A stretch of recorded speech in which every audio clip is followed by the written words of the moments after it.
Hola everyone, bienvenidos, welcome. My name is Karla Solórzano and I am the founder and lead planner of Kiss and Say Do Events, a boutique wedding planning business for the fun and modern LatinX couple. Today on the Wedding Emergency Kit series, we're talking about anxiety. And with me is fellow Venezuelan and friend Lennis Perez.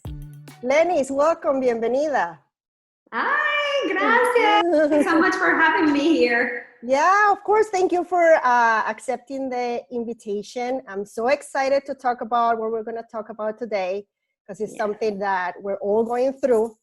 Some of us don't really know, but we're going to clarify on that. So I read your bio at the beginning of the video, but I wanted to hear from you a little bit more about what you do and how you got there, because I know there's a little bit of story there.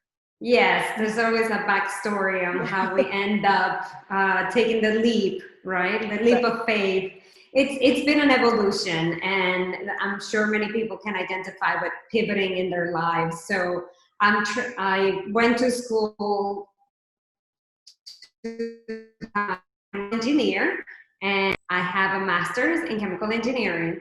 Wow. And I did that for about 10 to 12 years. But on year 10, I started to realize, is this it for life? And I had gone through personal health issues, physical health, mental health, and I needed to make a change. And I knew I needed this change. And it was like a voice. I know Marie Forleo calls it that voice inside of you that keeps nagging you and tells you there's more. There's something else for you. So I was passionate about cooking. I had changed my eating style from the very Venezuelan arepas, empanadas fritas, delicious food, to mostly plant-based, very natural, and minimal oil. So one of the reasons is because my family has a predisposition, a genetic predisposition for heart disease. And this has been showing up in my blood work since I was 19 years old. So I knew I needed to do something. And doctors were just dismissing it and said, when you get older, we'll take care of it with medication. And I was like, no, I don't want to wait until I'm old and things are worse. And it could escalate to maybe needing surgery, etc. And that's how my grandmother passed away. Actually, she had an aneurysm, an aortic aneurysm, and when she was in the OR, she passed away. Oh, wow. So it's something that I had that history, and I said, this is not going to happen. On top of that, you have the stress of working as an engineer, corporate world, and I was just feeling like I needed a break. And when you ask kind of the bigger forces in the world and the universe now that I believe in, when you deep inside ask for something, whether you're brave enough to do it or not, it's gonna happen and it's gonna come. You just don't know how. So I got laid off. So with that, I said, well, I got a severance package. I was extremely blessed. I had a severance package. I had enough savings where I said, I'm just going to explore. What do I want to do? Wow. I like cooking. I registered to get certified in plant-based nutrition. That's how I got my certification. And then through there, when I started feeling amazing, it became a passion of mine of telling everyone, number one, you can cook delicious Latin American foods that are still plant-based oriented and minimum oil usage. You don't have to compromise flavor. So I started with a food blog, and then that was a lot of work, and then I transitioned, and as I evolve in this world of entrepreneurship, I found my passion for public speaking. So I started doing workshops, facilitating workshops, doing presentations at retreats. And this is how I started the world of wellness consulting, because this is the questions that people ask me. Overall wellness, I'm not selling you oils, I'm not selling you a fix, I'm just helping you go within, because that's what I had to do with myself. And ultimately, I paid a lot of money hiring coaches and trying to work with other people. And it boils down to the simple fact that you have to look inside to find a solution. They can only be guides, and that's what I'm here to do, to give you strategies and tools. But you have to do the work and you have to go inside. So that's how I got into this entire world. I love it. I love it. It's an amazing story, and I can relate a little bit because my degree is in computer science. And I also transitioned to something completely different now, that is weddings. So I have that call too at some, 5 years ago, and here we are. Yes, here we are now on YouTube and trying this video, meeting new people. That's the other thing, the people that I've met through this journey and this experience. Just to put it into perspective, you do event plannings, right? So imagine, and I know you're specific to weddings, but imagine going to a computer science conference versus going to a wedding. So for me, it was going to a conference where everybody is suited up and everybody's super serious, to a food blogging conference where everyone is relaxed and eating amazing food all day, every day, and talking about food. And I said, is this even real? I love it. I think we're going to have to do another interview to talk about healthy eating. Yes. Because I like that topic too. Yeah. But today we're here to talk about a topic that sometimes we don't like to talk about for some reason. I feel like right now we're a little more open, and especially now that we're in the midst of COVID-19, we have to be open about it, and a lot of us are going through this thing, which is called anxiety. So brides, especially brides, okay, well, they're planning their weddings. Just the fact that they're planning their wedding and they're dealing with a million things, and family talking to them, giving them ideas, giving them suggestions, is very stressful. On top of that, they're working or they're going to school. So this is a very stressful process. But now, with COVID-19, some of those couples have been forced to either postpone or cancel their weddings. So it's even more stress to them. And I've been seeing a lot of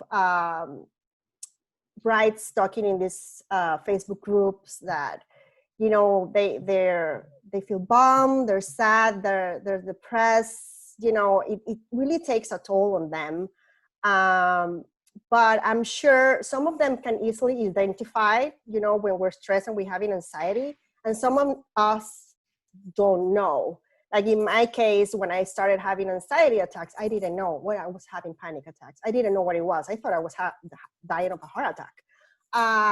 So you know a little bit more of this. So what are some ways we can identify we're actually having some anxiety? Yeah, so in my case, and this is what I've seen with people that I've worked with, is that incessant nagging thinking that becomes almost obsessive in a negative way, that your body chemistry is changing without you even noticing. So you mentioned a panic attack. If you think about what were your thoughts before, in the days building up to that episode, it was probably repeating patterns and repeating thoughts that became very negative. So it's just our own minds are creating this scenario that is chaotic, and it's causing us to just not be fully present and feel well. So for someone who doesn't know if they're suffering from anxiety, I will say the first step is recognize and pay attention to what type of thoughts are you having. That's number one. Number two, has your mood completely changed? And this is why I think more people are talking about anxiety, because all of us are suffering cabin fever with COVID-19 and the pandemic and the uncertainty of what's going to happen next. Yeah. And with that uncertainty, when we were stuck in lives that were routines and we had a sense of predictability, now that rug was pulled under our feet and we're left in a world that we don't know what's going on. And as you mentioned, on top of that, as a bride, I'm planning this beautiful wedding. I'm planning this beautiful event. I want all my loved ones to be a part of it. And I don't know if that's even going to happen. Yeah. So think about your body, your thoughts, your reactions. Is this normally you? Is this your normal happy self? And if it's not, then there may be an underlying anxiety that you're not recognizing. So I will say, pay attention to your thoughts and pay attention to your moods and see how often they repeat themselves. And if you want to be super uber organized, track a one-line diary. Just take a notepad, whatever you have, put it on your nightstand and kind of describe in one line, was your day easy? Was your day with a lot of thoughts, negative thoughts? Were you stuck in your to-do list? That's the other one. That's a very sneaky one. When you're really stuck in your to-do list, and you are constantly having the thought of, I could have gotten more done. I didn't do enough. Because that's translating into your body as, I am not enough. I am not good enough. And that causes anxiety for sure. Wow, that's amazing. I didn't think about that, the to-do list getting stuck there. I'm sure a lot of us have been there.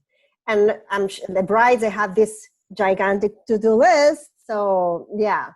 And also some other things I think, if I can pitch in, just because I've been through it, is like, if you're not sleeping, you find yourself waking up in the middle of the night or having this, I hear this a lot, like nightmares about your wedding. And also some tension that wasn't there before. So yeah, there's a lot of things that anxiety can do to you. And it's crazy. Sometimes we ignore it, and it gets worse. And that gets to my next question. That is, what are some tools you recommend to overcome this anxiety or stress? Yeah, so everyone works differently. We're very unique. So I'm going to share a couple of tools for you to try and see which one works for you. You kind of have to throw everything at it and then see what sticks. Number one, obviously, if you can, please reach out to a therapist or to someone that's a professional to ask for help. I know as women, we think we can do it all, but we are human beings, just as everyone else, who sometimes do need to raise their hand and say, wait a minute, I need help. Build a support system. You want to build a support system. You want to pretty much ask your loved ones to just listen to you. And that's the other thing. Sometimes what we need to do is just get it out. Yep. Just kind of get it out of our system. And the reaction may be, I'm going to try to fix it for you, or I'm going to tell you what to do. So be mindful and say, I just need you to listen to what I'm going through. I don't need a solution. I just need someone to just listen, and I need to feel that you're seeing me and that you're listening to me. It's extremely important because they are coming from their best interest on trying to help you. But at the end, that's just throwing more information into your brain when what you're trying to do is actually dump the information out. Yeah. Totally. Yeah. Yeah. Another very simple tool is breathing. We don't think about breathing, but when you make an effort and breathe and you are paying attention to it, you have to move to the present moment. Nothing else matters. If I'm trying to breathe, take a deep breath, take a deep breath with me right now, right? Fill your lungs and exhale. Were you thinking about your to-do list when you were taking that action? No, you're bringing your attention to the present moment. So do a round of 5 deep breaths or 10 deep breaths. That's going to help you come back to the present and calm your mind, which is the one that's causing this anxiety. And it's the one that's communicating with your body about it. So we've gone through, ask for help from a professional, find a support system, and communicate that you're needing to be seen and listen without somebody else trying to fix the problem for you. Right. Yeah. Right? And number 3 is doing some breathing or breath work. And another tool, depending on the time, that has helped me tremendously is do a brain dump. Take a journal and just dump everything that I've been thinking about. Because when you have to take a pen and paper and action to actually read it, it slows down your mind. You're writing it down, right? So it just slows down your mind, because now it has to not only pay attention to your thoughts, it actually has to formulate them and physically move your hand to write them down. So doing a brain dump when we're going through anxiety is extremely, extremely helpful, just to open up space, because all it is just clutter in our minds that we want to release and kind of open up. So you have 4 tools that are available for you, and 3 of them are completely free and you can do at any time. So I will say start there and then see how it feels. I love it. And I love the part where you said, like, just tell that person that you just need to vent, right? You don't need to, to fix my problem. Because sometimes, we feel like, okay, how can I fix this? I love that part. And also the breathing. We don't think about it. It's true. I've been trying to work on that. I have this app that tells me sometimes stop and breathe. And it's great. I love it because it's like, okay, I can feel it. It really feels great. I'm downloading all these apps and things I'm reading, because right now, you guys, I'm stressed and I'm very anxious. We need all the help we can get. And if it comes in an app, just reminding you to stop for 10 seconds, 30 seconds. Who doesn't have 30 seconds? And I think that's what happens. We are right now either trying to accomplish so much because we feel like we need to control something. And that is a telltale sign for me when I'm having anxiety, is I need to control something. Mm-hmm. And it's usually control the people in my house, which is not helpful. Yeah. And then when I recognize that, it's like, oh, wait, I'm anxious. What's going on? And that's when I go into, let's take a deep breath. Let's see, let me journal. Let me pay attention to my thoughts, because we don't pay attention to our breathing. Nope. And we don't pay attention to our thoughts. They're so automatic. Yep. So they're very important tools. Yeah, I love it. Some brides right now are going through, postponements and stuff like that. And they might not have that supportive fiance, because guys are more like, okay, whatever. Some of them, not all of them, okay? Yeah. But on top of that, and I've been hearing this a lot, the brides are getting, family and friends like, so is the wedding happening or not? So, because they have questions too, and it's understandable, but it's like, so is the wedding still on? So they keep asking, and, some brides are like, leave me alone, but they don't really know how to handle it. Do you have any recommendations on maybe how to handle that? Yeah, there's 2 things, and you tell me that story, and I literally just saw someone post, what is the procedure now? Do I even send, like, she's supposed to be married in November? Do I even send save the dates? What am I supposed to do? What is the protocol? Yeah.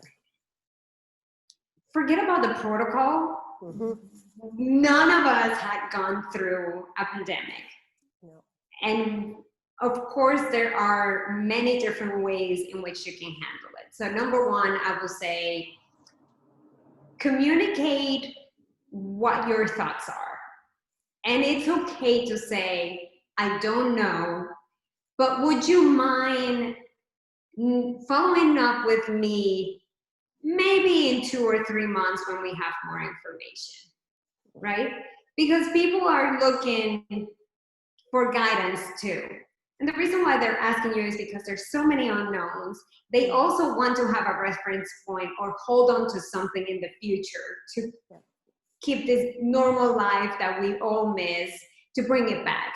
So it may not be done with a bad intention or for nagging, but you have to be prepared to say, communicate and say, I don't know still, we haven't made a decision, if you haven't made a decision, right?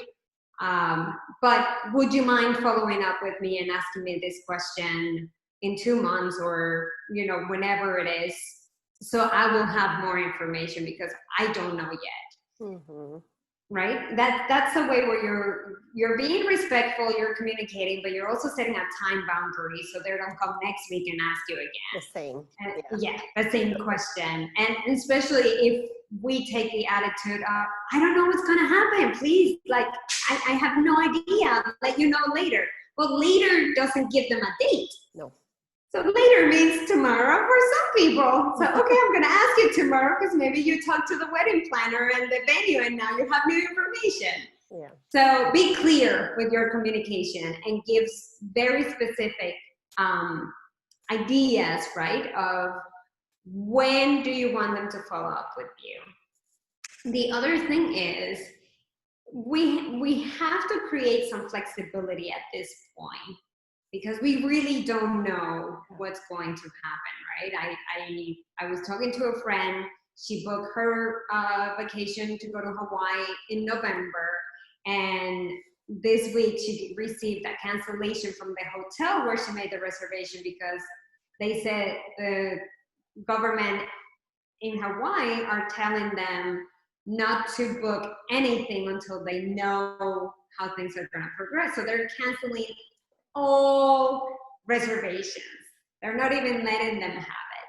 So I know you not only have this big event of your wedding day, but you also have, on top of that, your honeymoon or whatever other things you were planning, your bachelorette party, all these other mini events that come along with it. So take it one step at a time, one day at a time. What takes priority for you? Mm-hmm. And just make a list. Make a list of all the events that are related to your wedding and pinpoint which ones really take top priority. If you ask me, like my preference will be, my honeymoon takes top priority.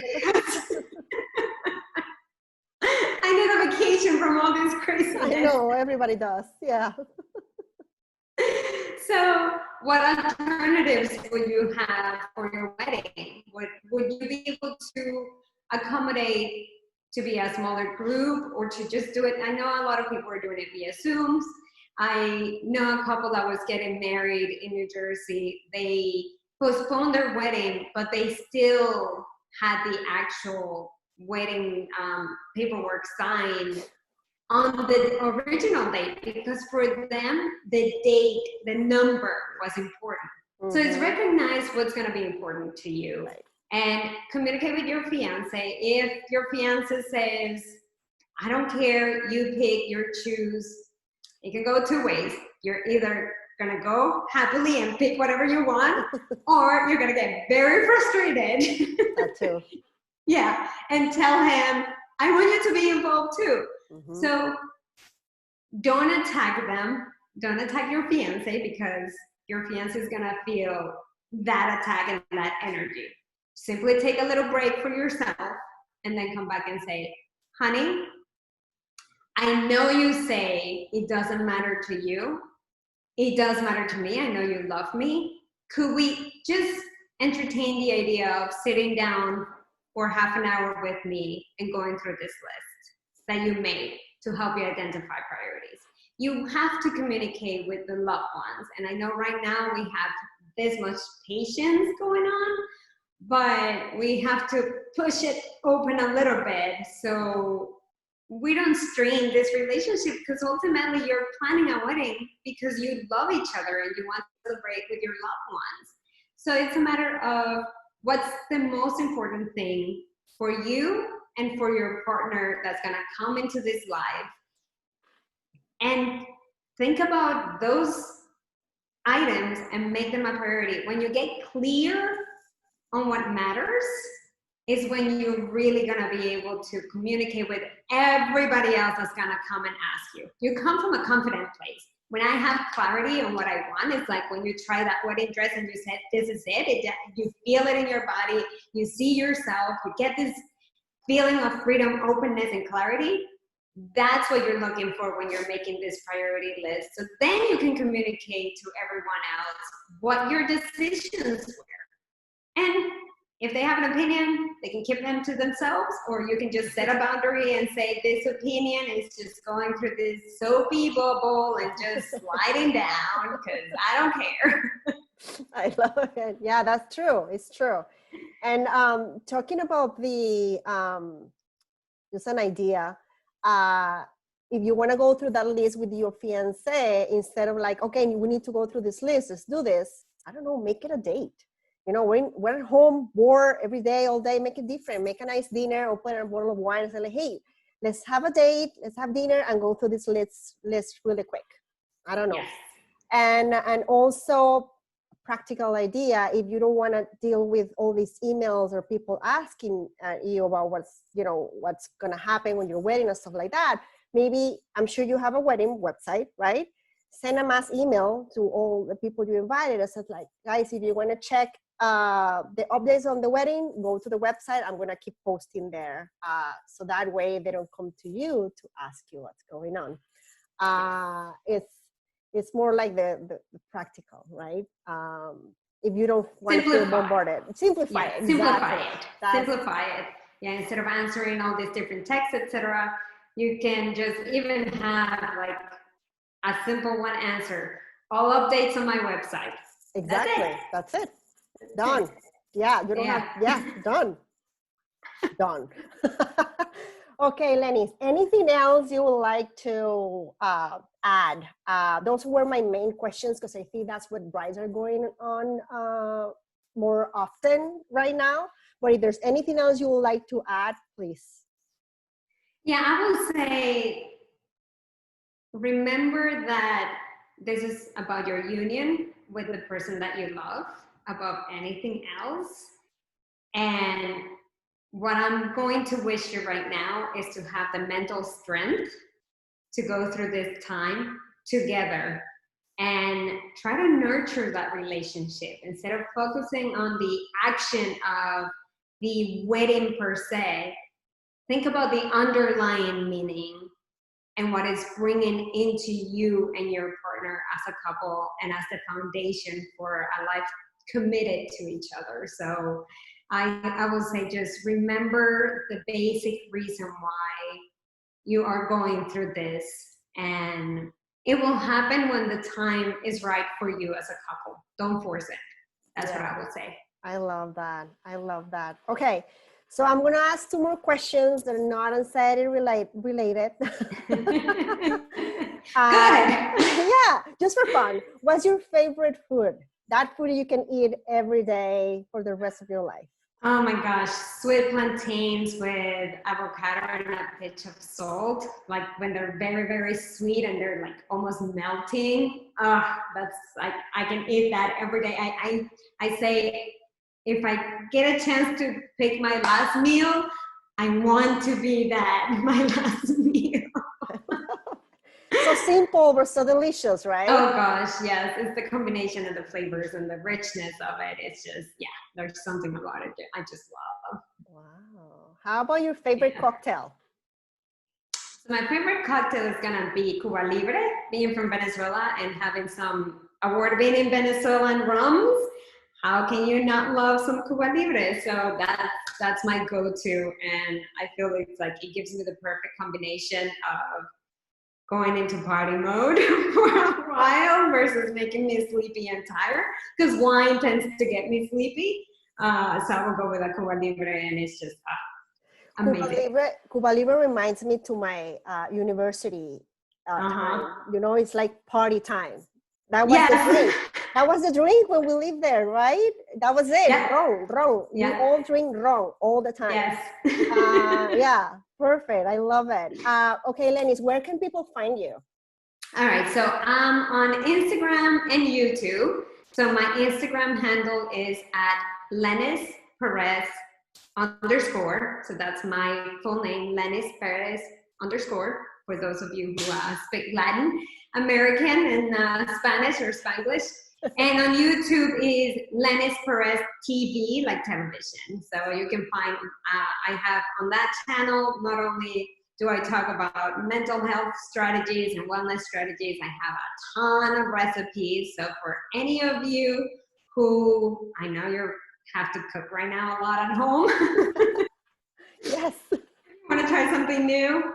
Check out my recipes there and check out all the tips and ideas that I have, because these strategies I know have helped so many, and I just want to spread the word and share it with as many people as I can.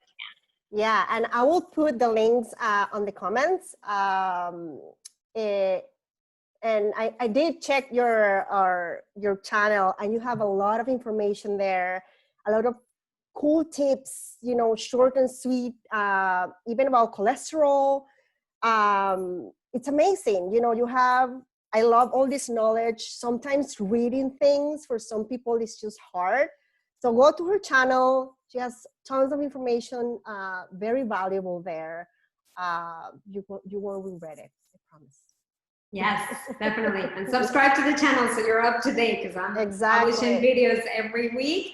And if your abuelita speaks Spanish, tell her to subscribe too, because I have videos in English and Spanish too. So that's right. Yeah, you're doing it in both languages, which I think is a great idea, because, you know, some of us don't understand English. So there you go.